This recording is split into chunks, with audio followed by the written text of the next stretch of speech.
Hello again and welcome back to Illegally Sighted. This is Jesse, aka BGFH, and I'm back for another hardware review today.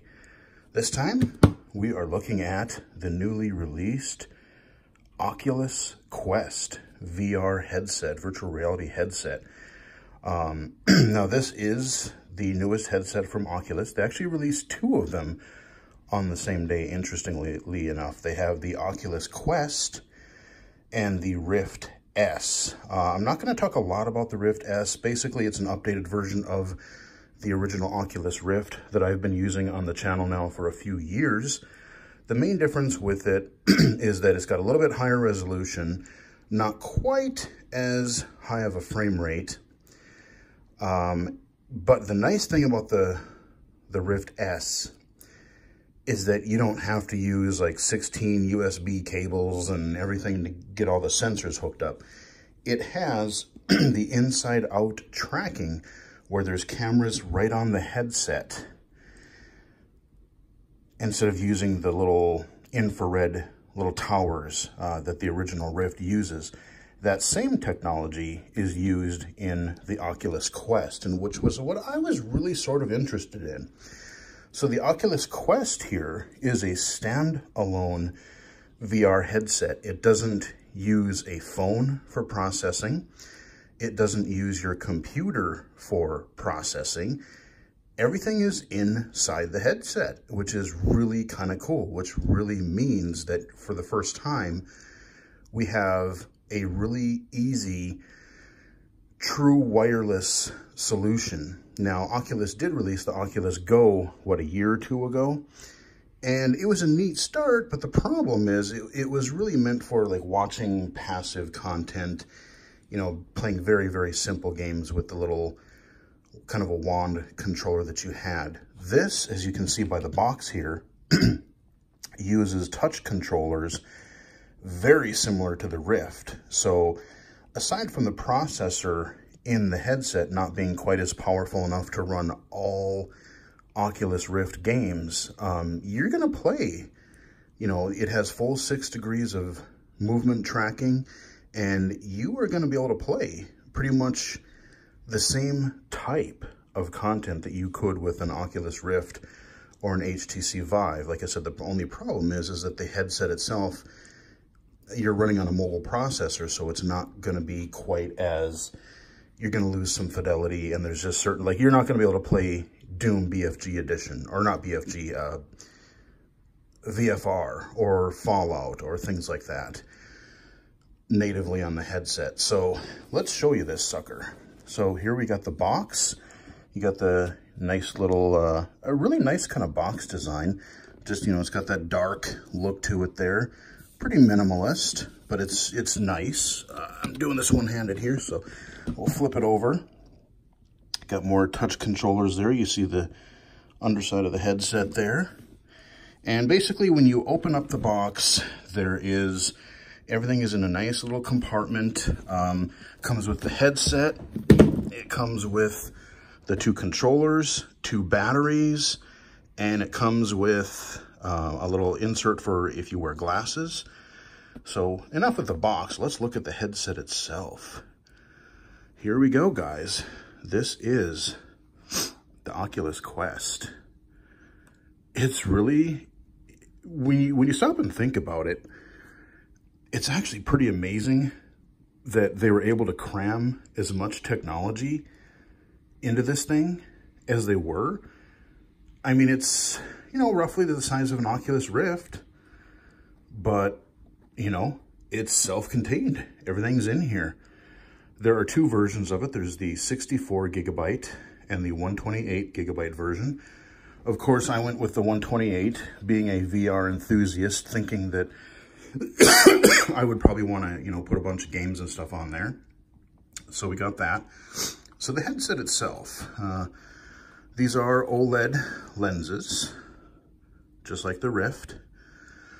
One thing I would say about the headband, on both sides here you see it's got the Velcro, one on that side, one on the other side, and then it's got a Velcro on the top. One thing I really wish that they would have done you know, there's some headsets that'll, on the back of this, on the back part of the headset here, I was hoping that they would maybe do something where, like, some of them have a thing where you turn this little wheel and it kind of unscrews and it kind of makes things bigger or smaller for your head. Because the thing, like, for me, it's not too big a deal.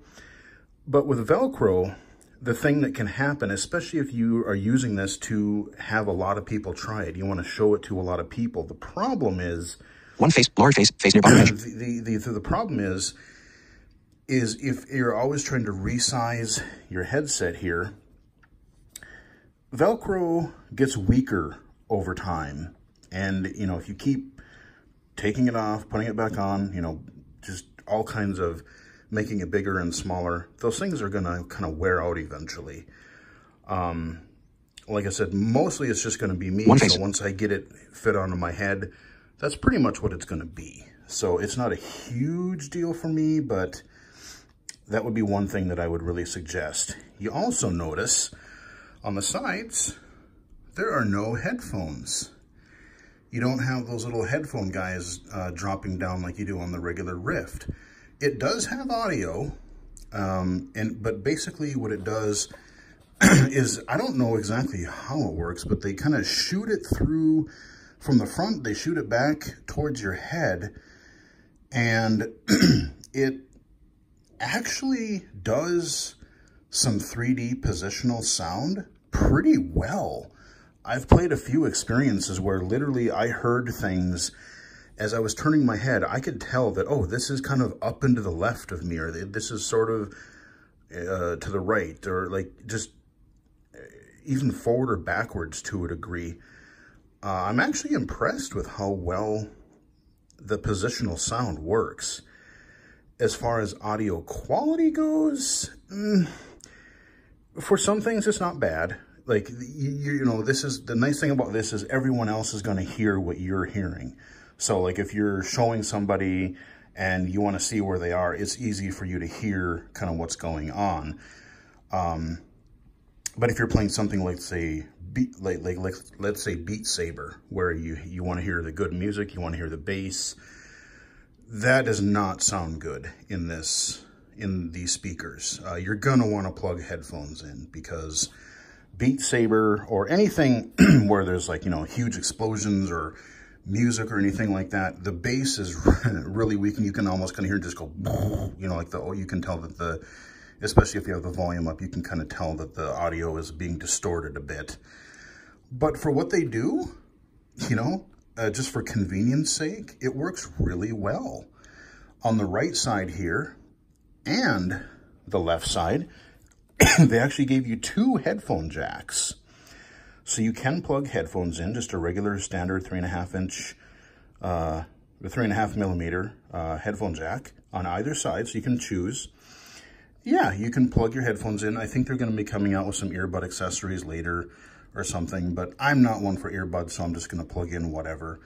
They don't natively, interestingly, they don't support Bluetooth out of the box, so that is sort of strange. You know, being a self-contained, the perk of not having any wires, to me, it would just kind of make sense to have some Bluetooth support.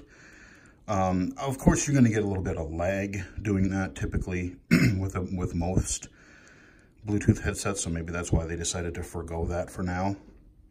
On the bottom, you have your IPD switcher. You know, like you can adjust your, I forget what you call it, like your focal distance for your eyes, so you can kind of line up the lenses for your specific visual needs right there on the left. And then you have your volume rocker on the right. Okay. On the right-hand side, you have your power button right there, just tucked away right by the strap there, right there, just hit your power button. On the left side, you have a USB-C port. You have a USB-C port. Now the charger that comes with it, it's USB-C and USB-C. Both ends of the cable, they give you a nice 10-foot long cable, and an AC brick that you can plug into the wall. But I was going to try to hook this up to my computer to see if I could copy files off of it or onto it. And I don't have a USB-C port on my tower. I just have your regular standard A port. And so I need to actually go find or buy, I'd probably have to go buy another USB-C to A adapter, because even the one that came with my Pixel that I got this week, it does the same thing. It's USB-C on both sides. So yeah, I'm gonna have to buy a USB-C to an A plug to plug it into my PC. And that will allow you to copy the media files, and then you can just go download some media player apps, many of which are free. And then you can watch, content on your headset. So what's really interesting about this headset is, let's look at the front of this sucker. Right there, there, and there, you have 4 cameras, and that is what they use for what they call inside-out tracking. You're not using anything like the Vive lighthouses. You're not using the little infrared things that the Oculus Rift uses. You're just using the headset itself. And you know what? The tracking works really well. I am genuinely impressed. So let's move over to the controllers here. I'll grab the left one here. Now you might notice something a little different. One face. It uses these rounded detection rings here, but they're above the controller instead of underneath like the Oculus Rift did.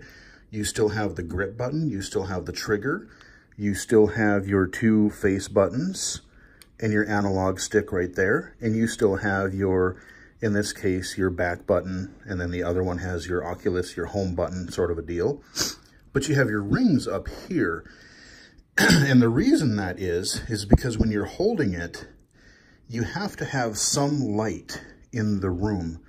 You have to have your cameras on the headset need to be able to see these rings, and if they were below your hand and the controller itself would block it. So it actually uses some kind of visual detection to see these rings. And I've played a lot of different titles on here so far, and I've had aside from just me doing things where it would kind of accidentally mess up for a second, the tracking has been almost flawless. I mean, I've played Job Simulator, Space Pirate Trainer, Super Hot. I've played through the Star Wars Vader Immortal. Finished that last night. I played a little bit of the Beat Saber demo. I have to repurchase that one, so I haven't purchased that one again for the Quest yet, but I probably will. And everything, even Beat Saber, where you have to be fast, it keeps up and it works fine, So something like Super Hot or Beat Saber, you really don't have to worry. It just generally works. I have no problem. So as a low vision user, how does this work? Because originally I was really on the fence whether I really, really wanted it because I wanted a more portable solution that I could use anywhere, that I could more easily be able to take places and show people. But, like I've said in other videos, I said, I don't know if I'm going to be able to see it well enough, the interface well enough, to be able to get in and out of the apps and add them and delete them and all that stuff that you would normally need to do. I can't remember what it was, but there was something very early in the week, or last weekend or something. I saw a video that kind of shed a little bit more light on just kind of the overall setup and interface and everything. I'm like, oh, dang it. Okay, I'm gonna have to try one of these. I was on the fence, but I'm like, no, I really want to try it. So I picked one up. I bought it on Amazon. You can get them on Amazon. And yeah, I got it Thursday, and it's been the long holiday weekend, Memorial Day weekend. And so I've been kind of playing with it off and on all weekend. As I said, I've done a lot of different titles, even more than the ones that I've just mentioned. And I've had a really good time with it. So when you take it out of the box, The first thing that you're going to need is you're going to need your smartphone, either an Android phone or an iPhone, and you're going to need to download the Oculus app. You sign in, you download the Oculus app, and you sign in with your Oculus account. If you don't have an account, you create one. Then when you turn the headset on, you will need a smartphone for the initial setup. And the first thing it's going to do is it's going to ask you, here's a 5-digit code in your headset.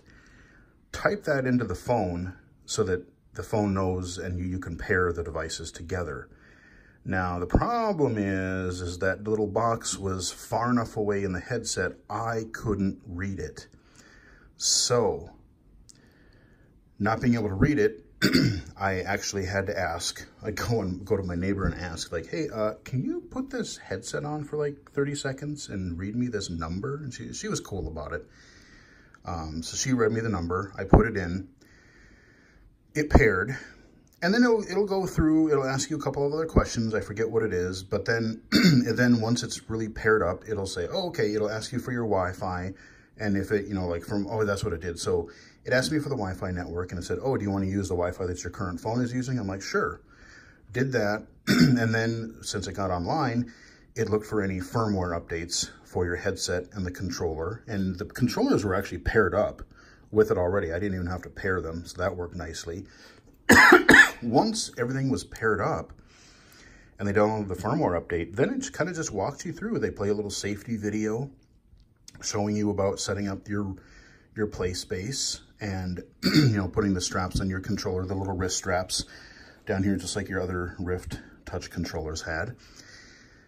And then they put you into this, the initial room setup, and you play through your first little introductory app, your kind of getting started app, where you kind of throw things around a little room or interact with things, and you got a couple little mini games. And they're fine. They get somebody who's never played VR before, gets them the idea of what it is.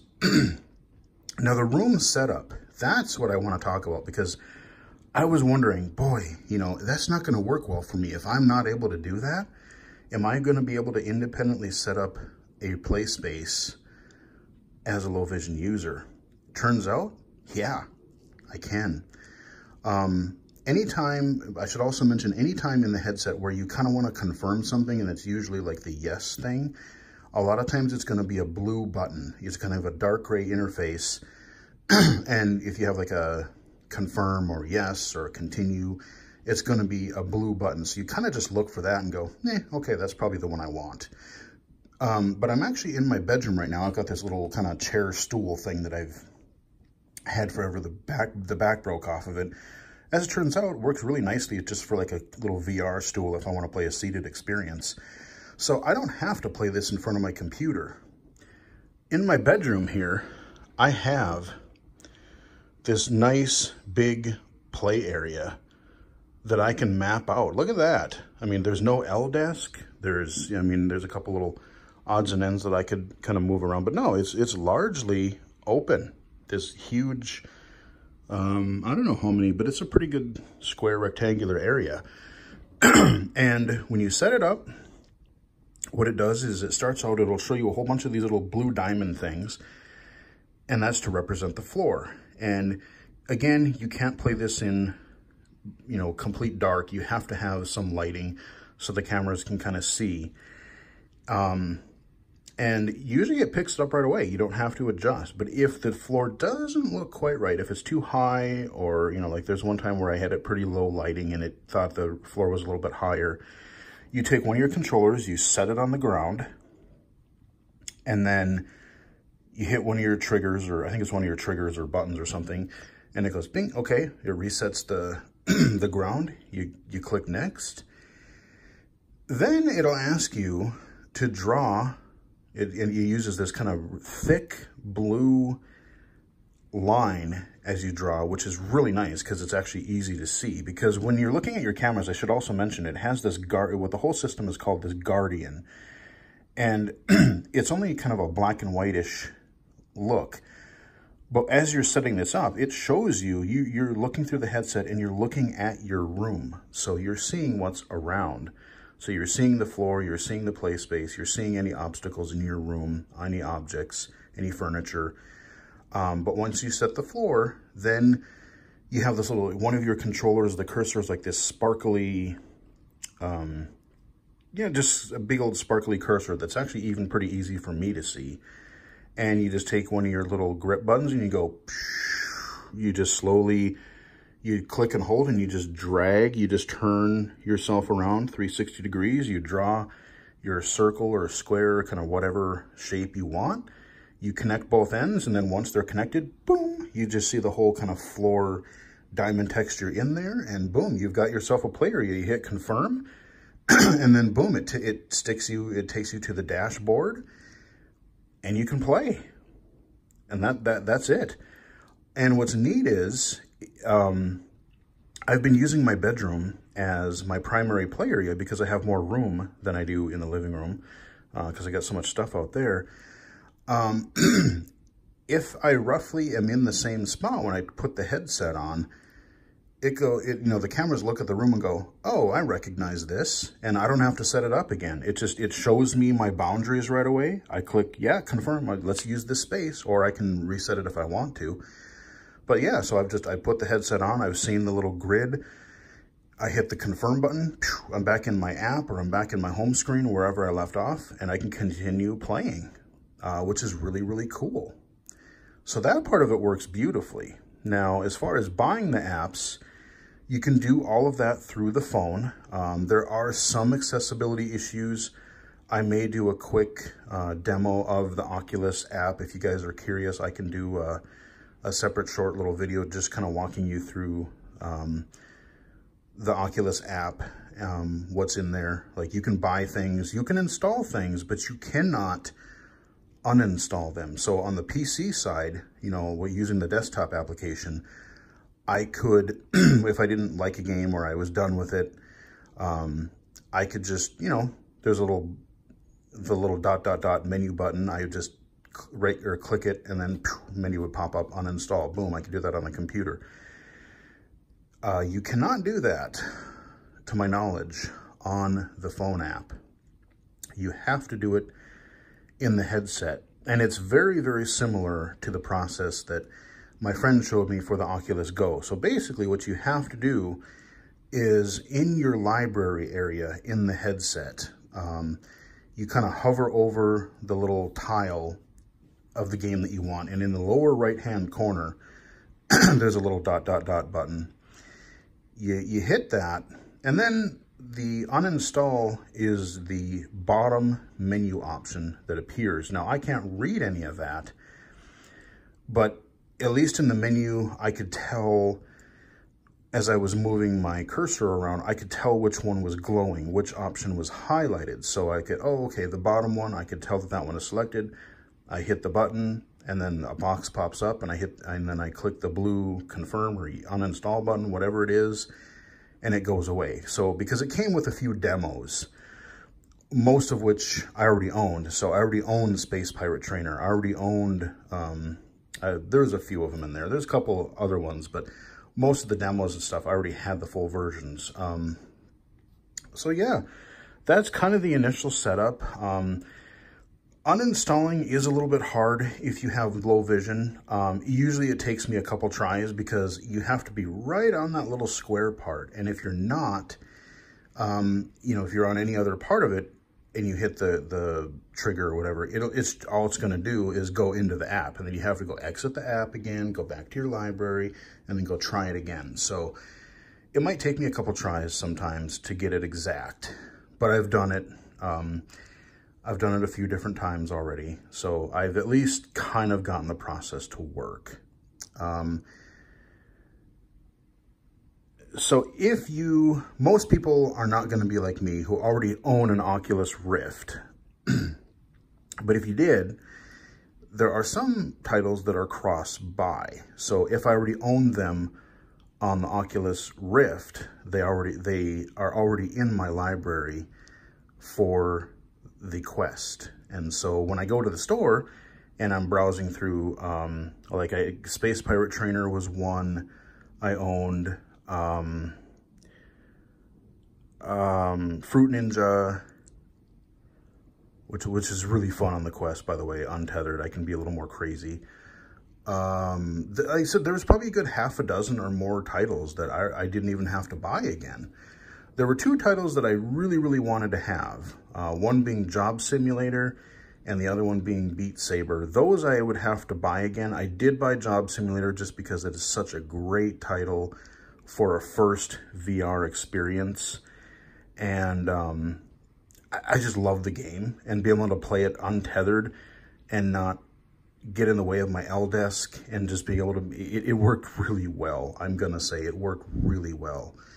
I did buy that one. I'm probably going to wait for Beat Saber to go on sale because it's $30 and I don't, you know, like I said, I already own it for the Rift, and, you know, being untethered would be great for that too, but I don't know if I want to pay $30 for it right now. I've already spent, you know, over $1,000 on a phone and a VR headset, so I kind of want to cool it on the purchasing for a little while. But yeah, most things kind of carried over, and from what I've heard, it's like, you know, those 2 developers, they had to do a lot to basically get all of those titles to work on the mobile processor in this all-in-one contained headset. And I think both of them did a phenomenal job. You know, I mean, some of the titles you will see if you've played any of the desktop versions, you've played it on the Vive, you played it on the Rift, and you want to have something more portable, you know, you might notice a little bit less graphic fidelity, or you'll notice a little bit of kind of lowered effects here and there. Like I think Space Pirate Trainer, I think your shield is a little more transparent in the PC version, if I recall correctly, and it still kind of is, but it's a little bit more like solid looking, a little more glowy blue than it is more transparent in the portable headset here.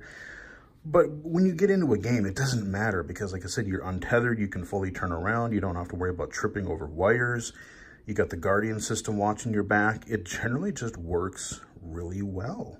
So, yeah. And like I said, if you already own it, in the store it'll say like $29, $29.99, and then dash, it'll say free. So that's like, oh, okay, free, I already own it. Boom, you tap install, and it remotely installs it. And if you already have an app installed, and like I said, if you wanted to try to uninstall it using the phone, you can't. It'll just have an install button that's grayed out. Instead, I wish they would just switch it to be an uninstall so you could manage some of that more remotely and more accessibly if you have a low vision user such as myself. Battery life is probably one of the weaker things. I mean, I get it because you've got a full-blown computer running pretty much desktop VR experiences in here. So you're tracking these controllers, you're tracking the headset, you're running the 3D stuff, you're running 2 screens.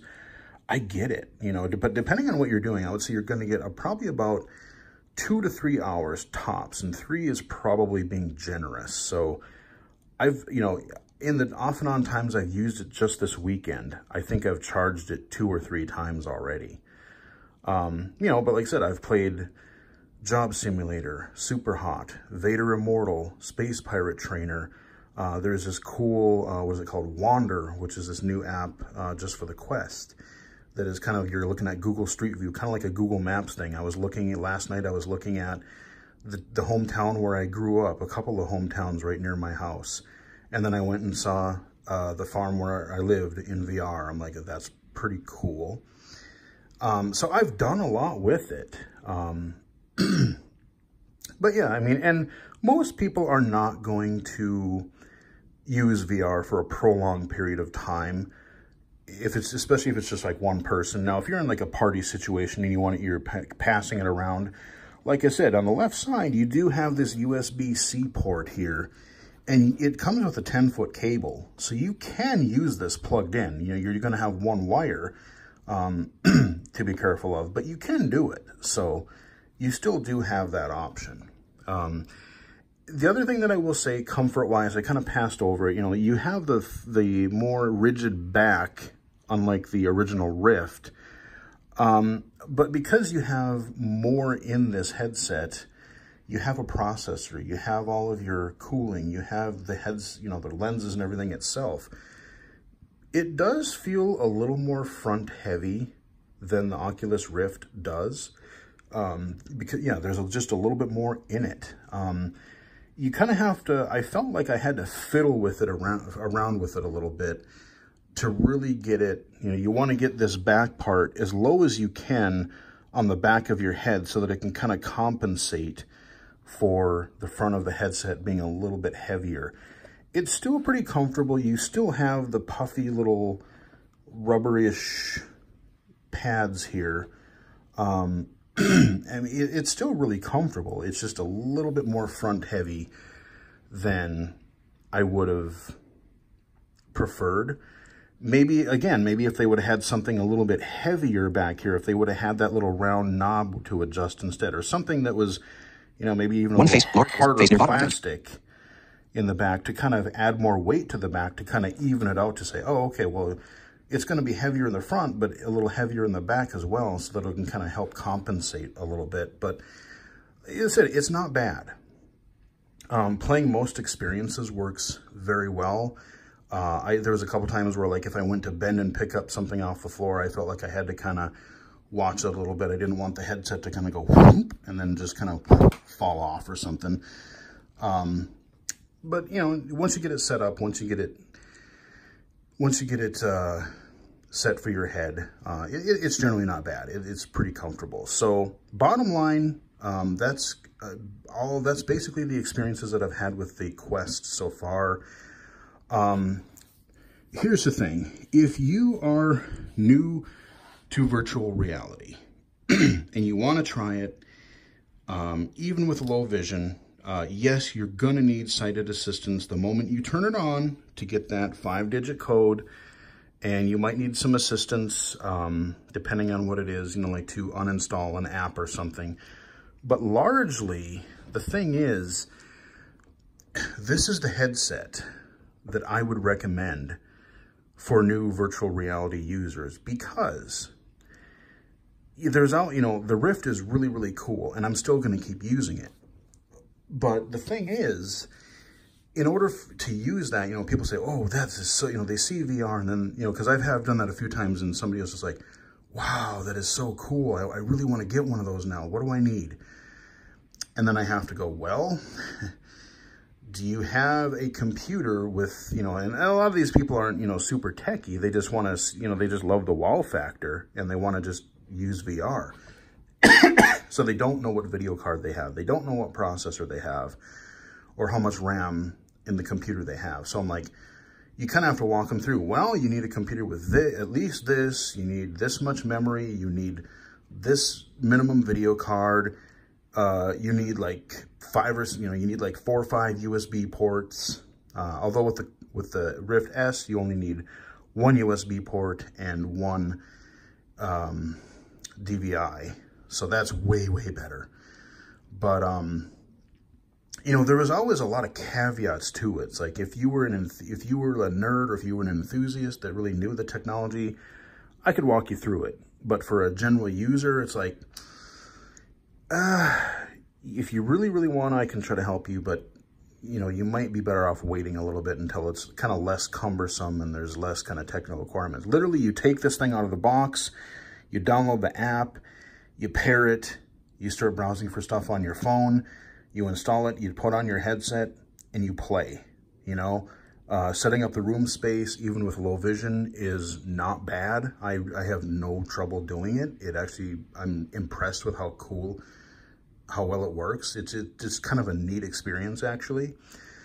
So if you are a new user and you just want to take it anywhere you want to, I mean, because VR is a thing, again, that you really have to, you know, I can talk about it all day.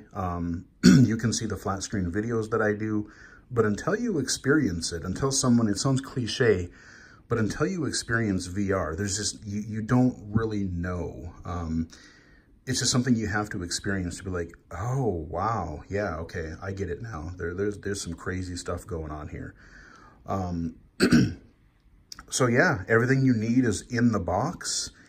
Aside from your smartphone and app, it comes with each one of these remotes, or each one of these controllers needs 1 AA battery, which it comes with. The batteries just slide off, or the battery cover just slides off like it does on the Rift. Plug them in, you're done. So yeah, 2 AA's, the headset, and you're good to go. So that is kind of a first look at the Oculus Quest. I don't know if I'm gonna be able to record videos of this, because you can record within the headset, but it doesn't record your mic, it just records the gameplay. You can stream it to another device, like if you have a Chromecast or the iOS or Android app, you know, so other people, again, you're doing this in a party situation, other people want to see what you're doing in the headset, you can mirror it to an iPhone or an Android phone. Or I even put just to see, I put the Oculus app on my iPad. It's only a phone app. I wish it was universal, but you know, you can put it to the double screen, so you can kind of stretch it. It won't look as good, but you can stretch it out, make it double size. But yeah, you can mirror it to an iOS or Android device. I haven't gotten it to work with Reflector. I did try that once this weekend, and it was kind of just like, no, I wasn't getting it to see that as a Chromecast or a Google Cast server. The only way that I could do it, and I don't know if it would be laggy, I don't think I'm going to do it, just because I could mirror it to my phone and then broadcast my phone to the computer and record it that way. But then I would have to have another headset on, and it's just, like I said, it's not an easy thing to record directly. I'll look into it a little bit more, but right now, if I'm going to show you VR, it's probably going to be on the Rift, because there's a lot of things that are basically on both headsets, with the exception of like I showed you guys Google Earth, but that Wander app, and then the Vader Immortal is not on the Rift. I don't know if it's eventually going to be coming there, but right now it's a Quest exclusive. I would like to show you guys that, but I don't know. I'll have to look into it a little bit more and see. But that is the Oculus Quest, guys. It's a really, really cool headset. As a low vision user, you're going to have some of the same issues that you would have with a computer headset. A couple little things more so because of the portability and not because of the instant mirroring to your monitor. But overall, it's comfortable, the tracking works, and it's kind of a great, like, except for a couple exclusives, it's kind of a greatest hits so far of some of your favorite VR games that are in, you know, the Rift or other headsets. So you know, if you're looking into getting into VR, this is something that I would recommend. The 64 gig one is $399, if I remember correctly, and the 128 is $499. So if you're just really going to do some basics, you might just get the 64. But if you're going to watch a lot of, copy some movies and other content to it, or download a lot, you might just want to go with the 128, because you can't expand the storage once you get that. So anyway, that is the Oculus Quest standalone VR headset, complete with full 6 degrees of tracking, full touch controllers, and the best compliment that I can give it is that it just works, and there's no wires. So hope you guys enjoyed the video. Follow me on Twitter at BGFH79, Mixer.com/BGFH, or illegally-cited.com. Until next time, hope you guys enjoyed the video, and I will talk to you guys again later. Stop recording video.